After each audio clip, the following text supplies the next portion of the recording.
Hello and welcome to this next installment of our female body modeling series from BlenderCookie.com. My name is Jonathan Williamson, and in this part we're going to go in and model the mouth. More precisely, just the lips in this part.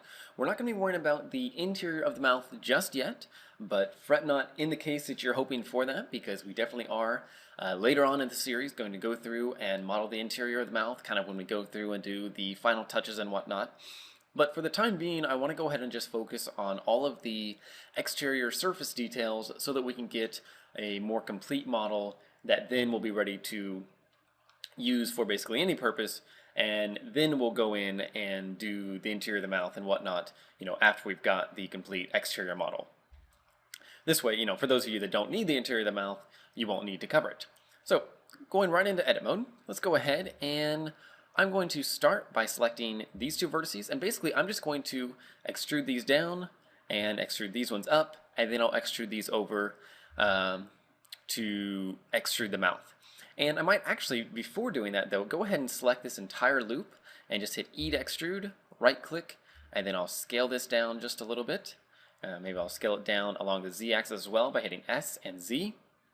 And then I can go and hit 3 to go to side view and move it over along the I'll just pan my view, and then I'll go and hit E to extrude again, right click, and then S and Z, scale it way down. This time I'm going to go all the way down basically, and then hit 1 to go back to front view, and I'll go ahead and scale it in along the X axis just a little bit as well.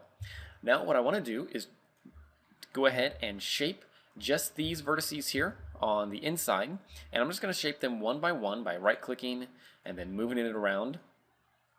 Grab all these ones here. And like I said, I'm only worrying about the inside loop at the moment. And basically what I want to do is just to shape the inside shape of the lips. This will give me a good starting point to then shape the rest of it. And I'll go ahead and move these along the side view as well.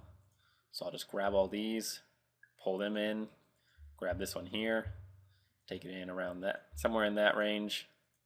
Maybe these ones as well, pull them in. Pull this one in, and then that one as well. Okay, so that gives me the basic shape of the lips, and you can already see it, starting to come together. Granted, it looks pretty awful at the moment, but that's why we're going to continue shaping. I'm going to pull this one in a bit further as well, something like that, and like that. Then I'll go ahead and grab this corner, pull it in to be about even, and that should be just about right. Okay, now what I want to do actually is go ahead and pull the top ones in further as well, just so that everything is in to then meet there in the middle, such that the lips can touch. Okay, now let's go ahead and grab these ones. Just pull it up a little bit. Pull this up a little. And this one. And really all that we're doing is just kind of smoothing these out. I can check from side view, and from the side view is where I'm going to start matching the profile of the actual lips. Remember that you don't want to rely on the reference images 100% to tell you where to place things. You really want to take advantage of your own knowledge of anatomy to get things more precise. And more than anything, above just your own knowledge of anatomy, above the reference, the most important thing that you want to do when modeling something like this is get a shape that looks natural. Now granted, the more you know about anatomy, the more you know about the reference that you're working from, the easier it'll be to get that natural shape. But that's the first thing. It's alright if your model doesn't look exactly like the reference, but as long as it looks natural, you should be good to go. Now, of course, you're going to have times, if you're doing a self-portrait for somebody, then obviously you want it to look exactly like the original, as, or at least as close as possible. But the first thing that people notice on CG portraits is when they don't look natural and you get that uncanny valley and things just feel off. And there's not a lot that you can do about that if you're already if someone's got that perception, it's definitely something that you want to look at, look into your model, kind of figure out what it is you can change, what you can do to make it look more natural, because generally, if you've got the uncanny valley as a problem, generally everyone is going to sense that. It's just kind of in our nature that we very quickly and easily pick up on things that are not right about the human face, just since we see it every single day and in such close proximity. We really want it to be good and natural. Okay, that starts to look a little better. Now, granted, I'm definitely very much in the unnatural area at the moment, but part of that is just that I haven't taken it too far yet. And really what I want to do is I'm just continuously shaping these, trying to get a nice kind of natural feeling to the shape of the lips before I go in and add any more edge loops. One thing that you really want to do is work on the shape, and you can kind of see in the reference images, particularly on women's lips, you tend to have, a little bit of a raise in the corner, and then it goes down, and then up, and back down along the top of the lip. And it's really the top lip that kind of defines the lip line that you see right in here. The bottom lip is much more even and much fuller. And since the top lip tends to, kind of overlap the bottom one just a little bit as far as kind of the surface details, then that's the line that you really want to shoot for. Okay, that starts to look pretty good. I'm going to go ahead and add in another edge loop now. I'm going to start by adding one right here around the lips, just something about like this. I'm going to move it in fairly close, and then I'm just going to pull it out along the y-axis just a little bit, because what I want to do is get this slight ridge, not around the corner of the lips. I actually want to fix that there, but I want one around the top of the lip. Actually, you get this kind of sharp crease in here, and so I'm going to start using that extra loop to do just that. So I'll pull some of these vertices a little closer, pull this up, pull this down, I can go ahead and pull these center ones down a little bit to get a little bit more of this arc there in the center of the lips.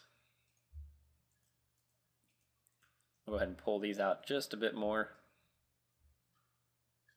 If we rotate around, you can start to see that it's starting to feel really nice. And I need to go ahead and smooth out the bottom lips though. The bottom lips, particularly right around here on this edge, are much smoother, so I can just even grab this whole side, hit W, and, or not shade smooth, but smooth a couple of times, and that will help just kind of average it out. I can also maybe take these out just a little bit. On the bottom lip, I want this little bit of an overlap here, so I'll just pull this up here just a little bit, and then I'll pull these down.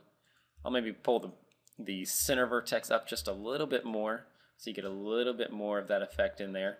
And that's maybe even a little too much at the moment. I'll soften that back out just a bit.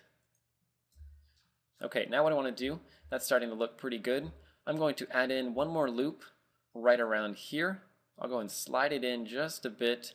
And then I'm also going to Alt-right click to select this loop. I'm going to hit Control-E and edge slide. I'll slide that back in some more as well. What I want to get is this kind of crease right here where we've got these part of the lips is kind of overlapping, and then this one starts to go in, as you can see there. So the way that I'll do this is just pull this in further and pull it up a little, and then I can even pull these down, and there you'll see we start to get that really nice little overlap in the muscle shape. We can help that a little bit by pulling these out.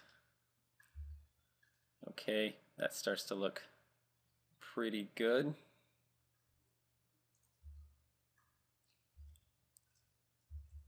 I can go to side view and kind of check the volumes of the lip. You can see that the bottom lips are definitely off at the moment, so I'll just boost those a little.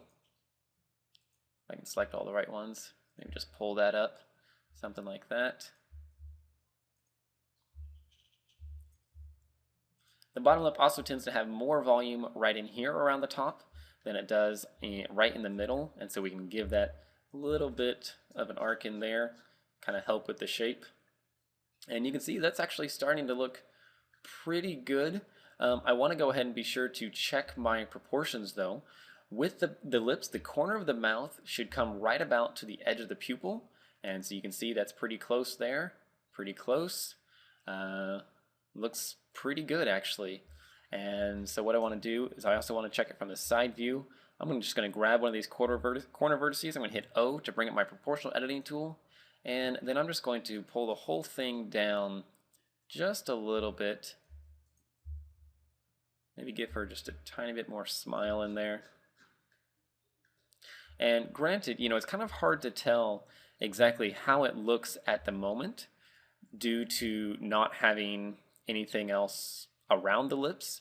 You'll notice that it looks kind of almost like she's puckering her lips or something like that, but really it's more, she very well may be, but it's hard to tell without having this area filled in. So I'm going to go ahead and work on that now to fill this area in so that we can get a much more natural feeling of how everything is constructed and what we need to do to keep things nice and even. I also notice that there's far too much volume right here, and so I'm just going to take these in, something like that.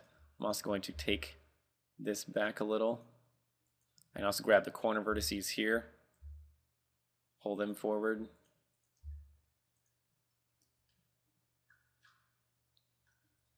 There we go. That looks a little better. Pull these forward a little bit more.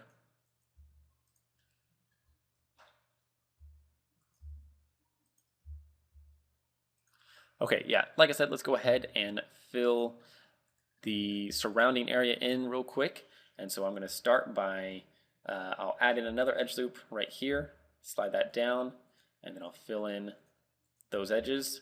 I can go ahead and fill in this edge then. And I'll slide this over. I just want to even up these edges, something like that.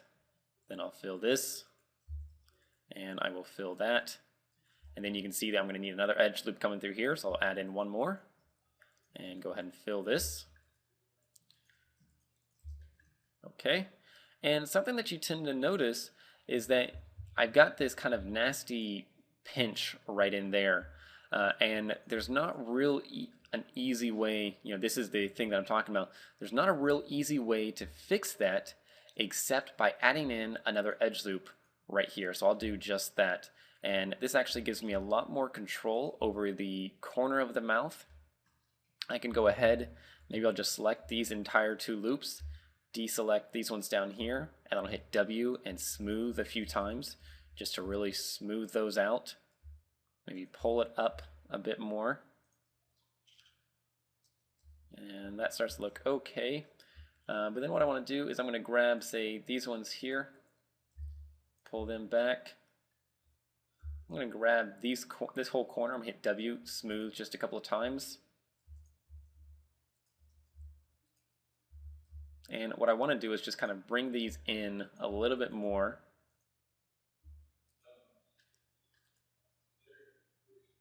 Doesn't look too bad. I'll maybe bring these out a little bit. Let's go ahead to help us get a good idea of how the area is shaped. Let's go ahead and shape the area around that we just filled in. So I'll kind of pull some of these vertices out.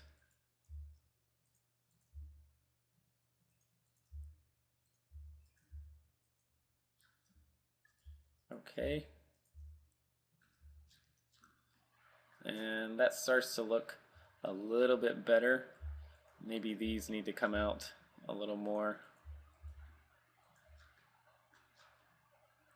And suddenly it's really starting to come together. I'm going to grab these ones and hit W, smooth a few times on there. Bring this out. I might scale this along the y-axis. Just allow me to kind of stretch it back a bit. Maybe the same thing here. Not too much, just a little.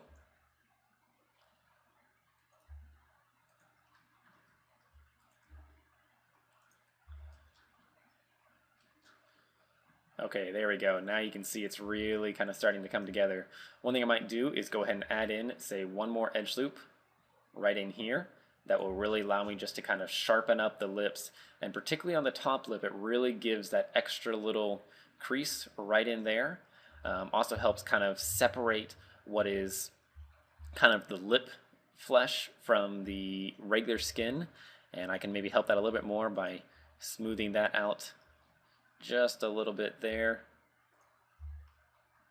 Maybe I'll go ahead and bring these back along the y-axis a little more. Smooth that corner.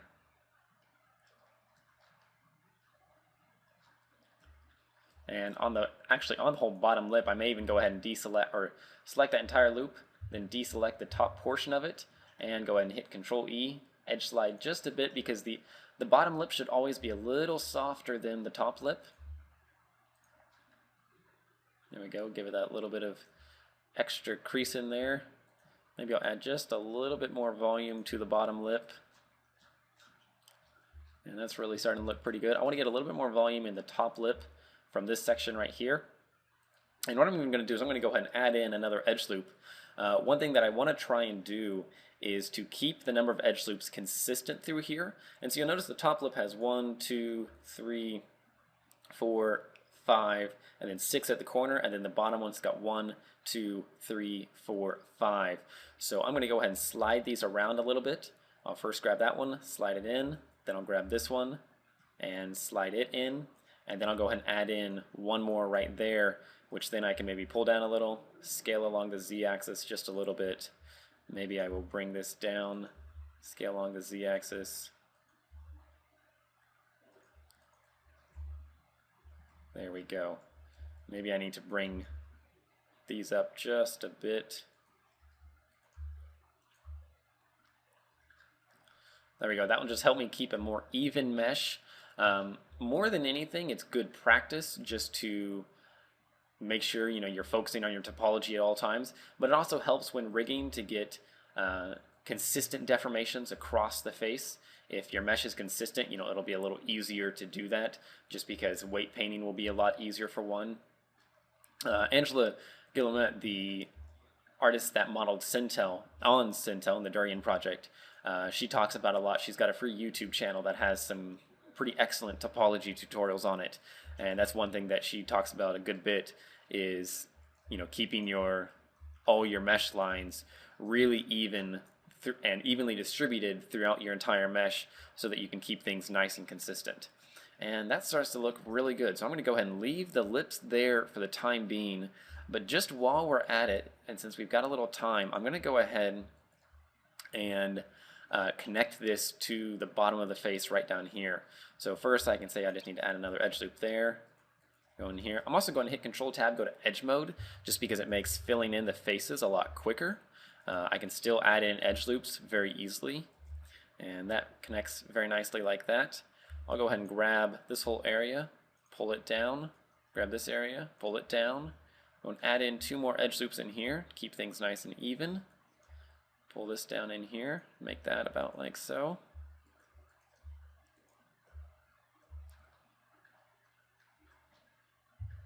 Okay, and that starts to get pretty good, but what I want to do is to start approximating this or getting it ready for connecting to the neck.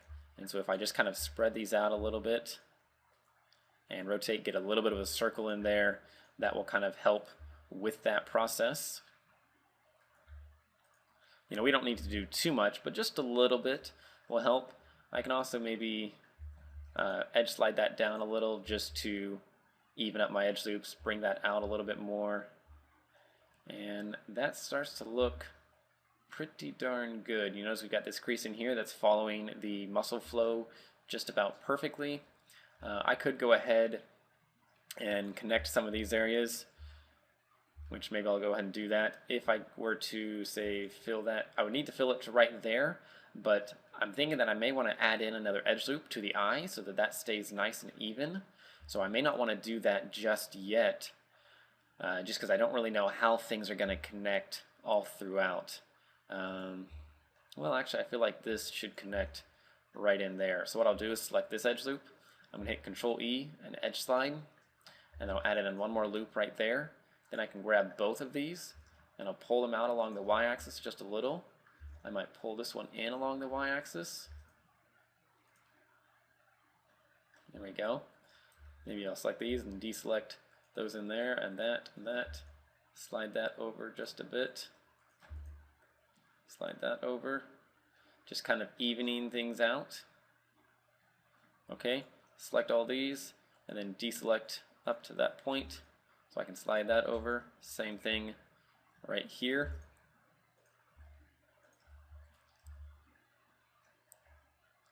I'm just trying to keep these lines nice and straight.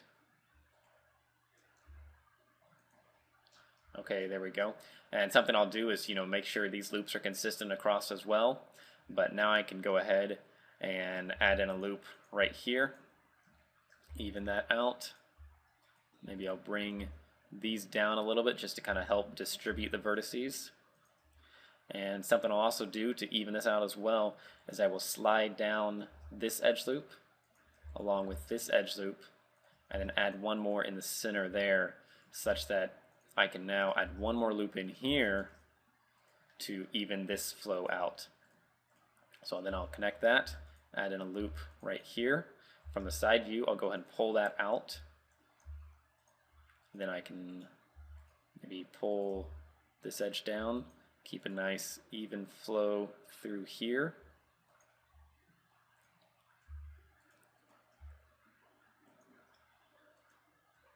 Go ahead and connect these edges, these edges, these edges, and these edges. I'll slide these up, again distributing the flow more evenly here. And that starts to look pretty good. Next I will pull these out just a little bit, get a little bit more cheekbone in there, a little bit more flesh on the cheek.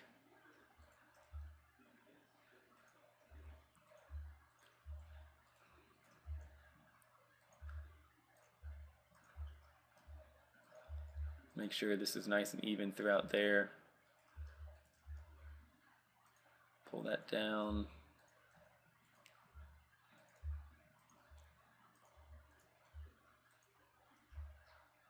Okay, that starts to look pretty good. I think we're good to go ahead and leave it here. We made good progress for the day. Oh, I might smooth these a little bit there. Okay. We've made good progress for the day. We got the lips modeled, kind of filled in some of the area around it, filled in this area, filled in this area. And the next step is to model the ear and then to fill in the rest of the face and the head. Then we'll move on and, definitely do a little bit more work with the jawline. Which actually, I might go ahead and fix it just a little bit right there and right there and right there. Those were bugging me. And this one there. Okay, just get a little bit better outline in there. But we're ready to go ahead and move on to the ears. Thanks again for watching, and I'll catch you on the next part.